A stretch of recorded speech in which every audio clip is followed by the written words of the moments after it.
Magandang umaga po sa inyong lahat mga ka-Starlink. Sana po ay nasa mabuti kayong kalagayan. Gusto na po namin i-share itong nilagyan namin ng Starlink sa Barangay Nataron, Marantao, Lanao del Sur. Ito po ay malapit sa Bakayawan Market at katabi po niya ang Barangay Lalabuan, Balindong, Lanao del Sur. Yan po yung bahay niya na kinoconstruct po, under construction, tapos pinalagyan niya po ng Starlink dahil sa maraming mga katabing bahay po dyan, no? Maraming populated area po yan. So yung Starlink ay patok na patok po yung kanyang location, no? So dyan po sa taas namin nilagay yung kanyang Starlink satellite dish. Yan po yung ating mga ka-team na nag-install ng Starlink sa taas. Nakabalot po sila dahil sobrang init ang araw, tapos napakainit po ang kanilang bubong.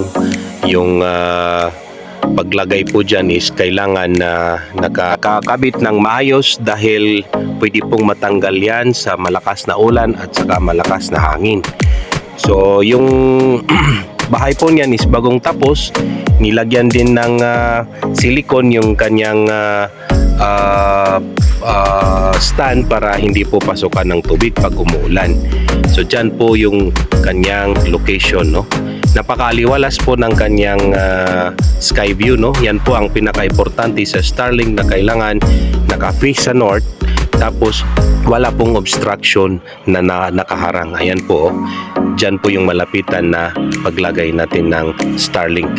So medyo matagal po sila dyan dahil mainit po masyado. So ayan po ang kanyang view, napakaaliwalas po at walang katabing mga kahoy. Yan po ang isang requirement sa paglalagay ng isang Starlink para malakas po sumagap ng internet galing sa satellite.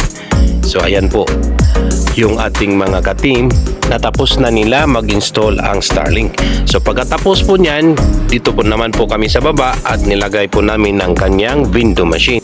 Napapansin nyo na ang window machine ay jumbo po yan dahil napakahalaga ng malaking kaha o paglalagyan ng coins para kahit isang buwan o mabot ng isang buwan pwede kang mag-harvest. Yan po ay naglalaman ng mga 9,000 to 10,000 na coins, 5 piso, piso at saka 10 piso. So pwede po dyan yung 20 coins, pero ina-advise ko po na huwag gamitin ng 20 coins dahil pwedeng masira ang kanyang coin slot. Yung maliit po na window machine, hindi po yun maganda dahil napakadaling mapuno ng coins ang kanyang kaha. So every week po nag-harvest po kayo ng inyong kita. So yan po ay isang jumbo machine, nilalagay po nila dyan, kinaklamp sa isang wall para hindi po madaling matanggal. Yung iba naman ay cage or bakal na square bar ang nilalagay nila para mas matibay. Tapos nilalagyan nila ng kadena para malak po nila. So yan po yung ating window machine na may kaha sa likod. So ayan po mga ka-Starlink, umandar na po ang ating window machine at ready to go na ang ating internet. Subscribe to my channel!